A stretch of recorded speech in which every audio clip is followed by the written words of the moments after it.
Guys welcome to my channel. जैसे कि हमारी साइंस की क्लास चल रही थी, मैं आपको बिल्कुल थ्योरी बेसिक से करा रही थी। आपके सिलेबस में मैंने सबसे पहली वीडियो में बताया था कि क्या क्या आपका सिलेबस है। हमने उसमें फिर दैनिक जीवन में विज्ञान पढ़ चुके हैं और गति पढ़ चुके हैं। गति में हमने सारी गति की समीकरणें हैं, जो उसमें मेन जो गति की समीकरणें थे, फॉर्मूले थे, गति न्यूटन के तीनों नियम थे, हम उसमें कवर कर चुके हैं। रहे इसके न्यूमेरिकल्स की, जो आगे भी आपके जैसे बल है ना, और जितने भी आपके और चैप्टर हैं जैसे ये प्रकाश, दूरी, इसके जो न्यूमेरिकल होंगे सबके न्यूमेरिकल में एक साथ एक ही बार में प्रोवाइड करा दूंगी, क्योंकि आपके ज़्यादा डीपली न्यूमेरिकल नहीं पूछे जाएंगे, थोड़े बहुत ही न्यूमेरिकल पूछे जाएंगे। तो अब अगर आपने वो वीडियो नहीं देखी है तो मेरी आपका कमेंट आता है कि मैम प्लेलिस्ट बनी हुई है, हर आपकी जितने भी मैंने आपके टॉपिक कराए हैं सबकी अलग अलग बनी हुई है। जैसे शिक्षण कौशल की अगर मैं थ्योरी करा रही हूँ उसकी भी अलग प्लेलिस्ट बनी हुई है। जो मैंने आपको घटना चक्र के प्रैक्टिस सेट कराए थे उसकी भी बनी हुई है। ऐसे ही साइंस की भी आपकी सुपर टेट के नाम से साइंस क्लास की बनी हुई है, आप जाके चेक कर लीजिएगा। अगर आपको नहीं मिलती मुझे एक बार कमेंट कर दीजिए, मैं आपको वहाँ लिंक प्रोवाइड करा दूँगी। तो अब टाइम वेस्ट ना करते हम आज की वीडियो स्टार्ट करते हैं। तो हमारा आज चैप्टर है बल। आज हम करेंगे अपना बल। तो क्या है बल? सबसे पहले आज कर रहे हैं हम बल। बल मीन्स फोर्स। जो भी हम किसी चीज पे अपना पूरा फोर्स लगा देते हैं, किसी को हिलाने में, किसी को हटाने में, किसी को उसकी जगह से, तो वो क्या कहलाता है? हमारा बल। जैसे देखो लिखा, बल वह कारक है जो एक वस्तु दूसरी वस्तु पर आरोपित करती है। जैसे हमने एक बुक, वो कोई टेबल है, हम टेबल को धक्का दे रहे हैं तो किससे दे रहे हैं? अपने फोर्स लगा कर दे रहे हैं ना। तो या थमी हुई वस्तु या गतिमान वस्तु में परिवर्तन लाना, क्योंकि वो पहले विराम में खड़ी थी, अब हमने उसे धक्का देकर क्या कर दिया? उसमें बल, उसमें गति विद्यमान कर दी, तो गति आ गई उसमें, मतलब मोशन, मोशन आ गया। हमने मोशन पढ़ा था ना, तो वो क्या हो गया आपका? कैसे आया मोशन उसमें? आपने जब उस पर कोई फोर्स अप्लाई किया। सबसे मेन होती है, इनमें डेफिनेशंस नहीं आती, इनमें आते हैं मात्रक, यूनिट्स, है ना, और कैसी राशि है ना, कैसी है सूत्र, विमीय सूत्र जो ये होती हैं इसकी, ठीक है, जो आपकी ये यूनिट्स वगैरह ये सब पूछी जाती हैं। तो बल का यूनिट क्या होता है? न्यूटन। क्या होता है? न्यूटन। और राशि कैसी है? ये एक सदिश राशि है। कैसी है? एक सदिश राशि। विमीय सूत्र होता है ml t-2। ये याद कर लेना, छोटे छोटे पॉइंट है। बल किसी भी वस्तु पर उसके द्रव्यमान और वजन और आकार के हिसाब से अलग अलग लगता है। जैसे छोटी वस्तु है तो थोड़ा सा हल्का, जैसे कोई बुक है, आपने हल्का सा ऐसे उठा के उसे सरका दिया या हिला के सरका दिया। लेकिन कोई हैवी चीज आप उस पर अपना पूरा फोर्स लगा देते, तो सब चीजों के हिसाब से फोर्स भी अलग अलग लगता है। यह एक बिंदु पे ही केंद्रित है। बल के प्रकार कैन कौन से बल, ये पूछ सकते हैं। बल कितने टाइप्स के होते हैं? तो 3: संपर्क, असंपर्क और साधारण बल। संपर्क बल कौन सा आता है? Contact force. जब एक जब एक सरफेस दूसरी सरफेस के संपर्क में आती है तब बल लगता है संपर्क बल। मतलब जब एक दूसरे के कांटेक्ट में आ जाएं, ठीक है ना, एक साथ आ जाएं, तो वो कहेंगे संपर्क बल। संपर्क में आ रही है तो कांटेक्ट में आते हैं, तभी तो संपर्क में आते हैं। दूसरा है मैकेनिकल फोर्स। कैसा होता है? मशीनों के कारण हो रहे किसी कार्य में लग रहे बल को मैकेनिकल बल कहते हैं। जैसे कोई वो मशीन चल रही है, उस पर फोर्स लग रहा है, तो किसके कारण? मैकेनिकल लाइट के कारण, तो उसे कहते हैं मैकेनिकल बल। एग्जाम्पल, रोबोट द्वारा किसी गेंद को उठाना।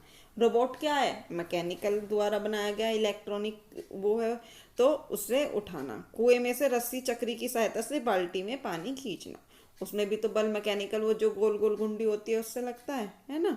तो वही है, कहा है। नेक्स्ट है घर्षण बल। जब एक दूसरे के संपर्क में रखी दो सतह एक दूसरे के ऊपर खिसकने का विरोध करती है तब उस बल को घर्षण बल कहते हैं। जैसे आप समझिए, आटे की चक्की के पट्टे घिसने पर घर्षण बल होने का ना चक्की गति नहीं करती। मतलब जब आटे की, जैसा आपने देखा होगा, आटा चक्की पे पिसवाने गए होंगे तो वहां देखा हो पट्टी सी होती हैं, तो वो घिसने पर घर्षण बल होने के कारण चक्की वहां पे क्या होता है, जब उसमें ज्यादा घर्षण बल उत्पन्न हो जाता है तो वो रुक जाती है, जाम हो जाती है। तो वही कहा है कि वो खिसकने का विरोध करती है कि दोनों एक साथ नहाएं। नेक्स्ट है अनुप्रयुक्त बल।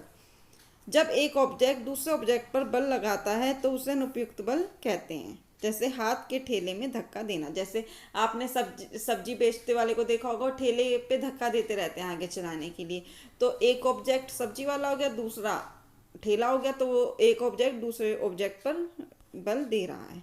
नेक्स्ट है पेशी बल, पेशी द्वारा लगाया गया बल, जैसे पानी से भरी बाल्टी उठाना, किसी वस्तु को हथौड़े से उठाना। पेशी मतलब जब हम अपनी हाथ की मांसपेशियां या अपनी बॉडी पार्ट से कुछ कर रहे हैं, जैसे हम बाल्टी उठा रहे हैं तो हाथ से उठाते हैं, हमारी पेशियां उसको मजबूती से पकड़ती हैं। तो जैसे कुछ भी काम कर रहे हैं, किसी कट्टे को उठा रहे हैं 100 किलो के को, तो पेशियों द्वारा उठा रहे हैं, अपने कमर द्वारा उठा रहे हैं, सिलेंडर उठा रहे हैं, तो वही चीज़ है पेशियों द्वारा किया गया कार्य। नेक्स्ट है असंपर्क बल। असंपर्क बल क्या होता है? नॉन कॉन्टैक्ट फोर्स, जब बिना संपर्क में आए बल लग सकता हो उसे असंपर्क बल कहते हैं। मतलब कोई किसी के संपर्क में नहीं है तब भी हमें क्या लग रहा है? फोर्स लग रहा है। जैसे आप ये एग्जांपल दे सकते हैं, जैसे यहाँ नहीं है, हम किसी ट्रेन जा रही है बहुत तेज स्पीड से और हम थोड़ा दूर, उसके थोड़ी दूर खड़े हैं। आपने देखा होगा जब बहुत तेज स्पीड से ट्रेन जाती है तो कहते हैं दूर हो जाओ, क्योंकि हम उसके पास नहीं है, वो हमें टक्कर दे के धक्का नहीं दे रही है, लेकिन उसकी स्पीड से हमें दूर से ही इतनी तेज धक्का लगता है, कभी कभी हम पीछे की ओर जा गिरते हैं या उसकी तरफ खींच जाते हैं। तो वो जब उसके संपर्क में ना हो तब भी हमें बल लग जाए। नेक्स्ट है गुरुत्वाकर्षण बल, ये इंपॉर्टेंट है। जो दो ऑब्जेक्ट्स के बीच लगने वाले आकर्षण बल गुरुत्वाकर्षण बल कहलाता है। सिर्फ आकर्षण बल ही होता है इनके बीच। जैसे एप्पल का नीचे की ओर ही गिरना, यही तो करा था न्यूटन्स लॉ ने, कि जब एप्पल नीचे गिरा, किसके कारण? क्योंकि पृथ्वी उस पर अपने गुरुत्व केंद्र की ओर आकर्षित करती है अपनी ओर, तो जिससे वो एप्पल नीचे गिर जाता है। सिक्के को उछलने पर नीचे की ओर गिरना, जैसे ऐसा भी तो हो सकता है हमने ऊपर सिक्का उछाला और वो हवा में रह जाए, लेकिन ऐसा नहीं होता। तो वही कहा है, सिक्के जैसे ऊपर से नीचे की ओर गिर जाता, क्योंकि पृथ्वी उसे अपनी ओर आकर्षित करती है। तो ऑब्जेक्ट के बीच लगने वाला आकर्षण बल, तो सिक्के और जो पृथ्वी के बीच आकर्षण बल लगता है। जैसे हम पृथ्वी पर खड़े हैं, उड़ थोड़ी रहे हैं, तो हमारा और पृथ्वी के बीच एक आकर्षण बल है। जैसे आप किसी स्पेस में जाएंगे, स्पेस में वहाँ पे आकर्षण बल नहीं होता है, तो जिससे हम उड़ते रहते हैं। तो ये सब क्या होता है? यहाँ इनके बीच में आकर्षण बल लगता है। नेक्स्ट है स्थिर विद्युत बल। स्थिर विद्युत से उत्पन्न बल स्थिर विद्युत बल होता है। यह दो चार्ज की हुई वस्तुओं के बीच लगता है। ठीक है, तो यह आकर्षण और प्रतिकर्षण दोनों प्रकृति का हो सकता है। जैसे किसी पेन को बालों में रगड़कर किसी छोटे कागज के टुकड़े को उठाना। नेक्स्ट है चुंबकीय बल। चुंबक के कारण आकर्षण बल और प्रतिकर्षण बल चुंबकीय बल कहलाता है। जैसे चुंबक के पास लोहे को ले जाने पर लोहे का आकर्षित होना, जैसे चुंबक के पास लोहे को एकदम से वो दूर से भी हो, थोड़ी सी वो एकदम चिपक जाती है। ठीक है, विद्युत चुंबकीय सहायता से किसी वाहन को खाई में से निकालना, ठीक है ना, तो वही वो उससे आकर्षित हो जाती है। नेक्स्ट है साधारण बल, संतुलित बल। दोनों तरफ एक समांतर बल ही लगाया जाता है, दोनों तरफ कोई भी प्रस्तावित नहीं होता है। जैसे एग्जांपल, रस्सी को दोनों तरफ से खींचना, तराजू जो जहाँ पे दोनों तरफ एक समान हो, जैसे तराजू है, तराजू में ऊपर लगा होता है, एक समान होता है, जब आपको दोनों तरफ इक्वल वजन रखना होता है, ठीक है ना। झूला, झूले पे भी दोनों तरफ एक समान बैठते हैं, तभी वो संतुलित होता है। असंतुलित बल, दोनों तरफ एक समांतर बल नहीं होता, जिसमें प्रस्ताव, जैसे तराजू का एक तरफ झुक जाना, जैसे जब आपने एक पे सामान ज़्यादा रख लिया, एक पे कम रख लिया, ठीक है, तो वो एक तरफ झुक जाएगा, तो अब वो हो गया असंतुलित बल हो गया। नेक्स्ट है आपका मशीनें। अब मशीनें क्या होती हैं? ऐसा साधन जो कार्य को सरलता, सुविधा और तेजी से करने में सहायक होते हैं, मशीन कहलाते हैं। आपको पता है पहले हाथ से मसाले पीसते थे, है ना, चटनी पीसते थे, अब सब मशीनें आ गई हैं, मिक्सी आ गई हैं, कपड़े धोने की मशीन आ गई हैं, तो जिससे हम आसानी से और कम समय में काम कर लें, वो हमारी मशीनें कहलाती है। जैसे ट्रैक्टर, क्रेन, साइकिल, सिलाई मशीन आदि, ठीक है ना, ये सब मशीनों से मिलकर बनी है। मशीनों द्वारा बल को उपयुक्त दिशा में लगाकर काम को आसानी किया जा सकता है। ये पता है आपको, बल को उचित स्थान पर लगाने से काम आसान हो सकता है। मशीनों द्वारा बल के प्रभाव को बढ़ाया जाता है। ये कैसे होते हैं? 5 प्रकार के। कैसे होते हैं? 5 प्रकार के। और एक चीज़ और मैं आपको बिल्कुल बेसिक से, आपने कहा था मैम थ्योरी कराई है, अभी बहुत टाइम है, ठीक है, अभी आपका सुपर टेट देखो आएगा तो है, ये आप डीमोटिवेट मत होइए। अब क्या हो गया है, स्टूडेंट, बहुत कम स्टूडेंट वीडियोस देखते हैं, पहले काफ़ी स्टूडेंट वीडियो देख रहे थे, अब स्टूडेंट्स भी नहीं बढ़ रहे हैं, सब्सक्राइबर भी नहीं बढ़ रहे हैं, टाइम भी नहीं बढ़ रहा, ना आपके व्यू आ क्योंकि अब बच्चे डिमोटिवेट हो गए हैं कि वैकेंसी तो आएगी ही नहीं। लेकिन ऐसा नहीं है, आपकी इस साल वैकेंसी जरूर आएगी, चाहे आपकी एंड में आए, चाहे मिड में आए, चाहे कभी भी आए, लेकिन इस साल आनी ही है। तो आप तुरंत नहीं तैयारी कर सकते, आपको अभी ही करके चलनी पड़ेगी। एक साथ क्या करेंगे बच्चे, फिर एक साथ करेंगे, अरे क्या करें इतने सब्जेक्ट है कैसे करें। तो आप डिमोटिवेट मत होइए, आप धीरे धीरे करिए। और साइंस, ये सारे सब्जेक्ट तो ऐसे हैं कि आपके और भी बहुत वैकेंसी निकल रही हैं, उनके फॉर्म भर सकते हैं। तो आपकी ये चीज़ें तो सब में पूछी जाती हैं। जैसे अभी लेखपाल के निकले हैं, तो लेखपाल में भी आती है जनरल साइंस, तो जीके है ना, तो आप उसके लिए भी ये वाले पार्ट पढ़ सकते हैं। और अगर आप किसी और कंपटीशन एग्जाम की भी तैयारी कर रहे हैं तो मुझे कमेंट करके जरूर बताइएगा, मैं उनकी क्लास भी आपको प्रोवाइड करने की पूरी कोशिश करूंगी। तो अब क्या है नेक्स्ट, 5 प्रकार की श्रवण मशीनें। सबसे पहले उत्तोलक, सीधी या टेढ़ी छड़ होती है जो निश्चित बिंदु के चारों ओर स्वतंत्र पूर्ण रूप से घूम सकती है। जैसे आलम, एफर्ट, आयाम, भार। जैसे निश्चित बिंदु के चारों उत्तोलक की छड़ स्वतंत्रता घूम सकती है, ऐसे ऐसे घूम सकती है। इसमें क्या होता है, उत्तोलक को उपयोग में लाए जाने के लिए उस पर जो बल लगाया जाता है, जो उस पर हम बल लगाते हैं उसे कहते हैं एफर्ट। एफर्ट ही तो करते हैं हम किसी चीज को हटाने के लिए। नेक्स्ट है उत्तोलक के द्वारा जो बोझ उठाया जाता है, लोड। लोड से ही पता लग गया कि बोझ उठा रहे हैं, तो वो हो गया हमारा उत्तोलक। नेक्स्ट है पेच, स्क्रू। लकड़ी के दरवाजे, खिड़की, अलमारी में पेच लगाए जाते हैं, पता है आपको। झुका तल एक सरल मशीन की तरह कार्य करता है। जैसे मकानों में सीढ़ी, पहाड़ी पर घुमावदार, जैसे नीचे की ओर झुका तल, जैसे नीचे की ओर होती है ना इस टाइप से, ये इस टाइप से सीढ़ियाँ होती हैं, ये सब क्या होते हैं, झुका तल। अब पहाड़ों पे भी ऐसे बननी होती हैं सड़कें, है ना, तो ये हो गई। नेक्स्ट है घिरनी, पुतनी। किसी भारी बोझ को घिरनी की सहायता से उठाया जा सकता है। एक सरल मशीन है, चल तथा अचल दोनों व्यवस्थित हो सकती है। जैसे कुएं से पानी निकालना, उसमें ऐसे होता है ना, ये यहाँ पे करेंगे तो ये ऐसे रस्सी होती है, यहाँ से खींचते हैं, है ना, तो ये ऐसे ऐसे घूमती रहती है, तो जिससे ये ऊपर आती रहती है आसानी से।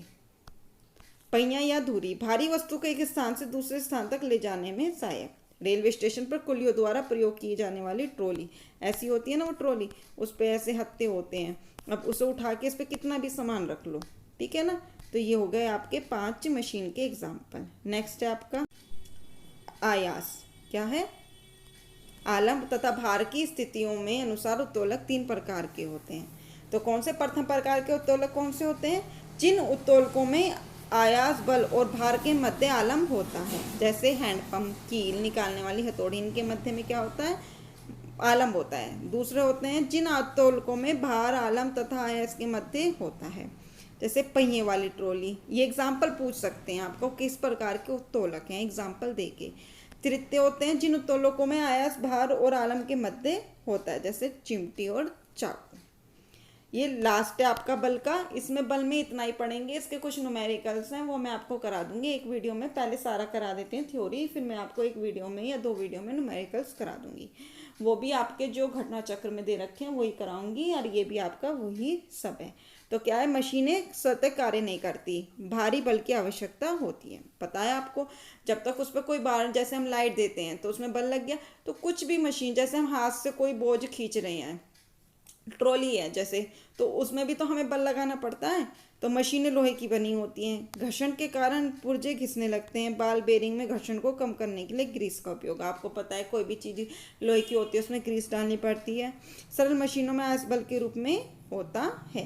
तो ये था आपका छोटा सा चैप्टर बल। अब हमने कर ली हैं 3 चैप्टर्स।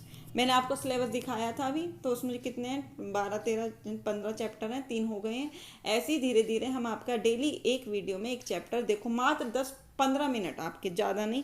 ये नहीं कि मैं आपकी 1-1, 2-2 घंटे क्लास ले रही हूँ, बच्चे इससे खुद बोर हो जाते हैं और देखते भी नहीं हैं। तो इससे अच्छा लिमिटेड क्लास दो, लिमिटेड नोट्स दो, और बच्चों को उनके अनुसार, क्योंकि हमें पता है एक एक बच्चों का वक्त बहुत कीमती होता है। तो प्लीज़, अगर आप, जब मैं आपके लिए इतनी मेहनत कर रही हूँ, तो प्लीज़ आप भी मेरे लिए थोड़ा सा वो करिए, चैनल को सब्सक्राइब कर दीजिए, नहीं हो तो, अगर पुराने हो तो आप शेयर कर दीजिए अपने दोस्तों के साथ, जो उन्हें भी पता चले, है ना। और कमेंट करके ज़रूर बताइए वीडियो कैसी लग रही है, और अगर अच्छी लगी है तो लाइक कर दीजिएगा, कमेंट कर दीजिएगा, और जो भी आपको कोई क्वेरी है तो मुझे कमेंट करके ज़रूर बताइएगा। आज के लिए इतना ही, थैंक यू।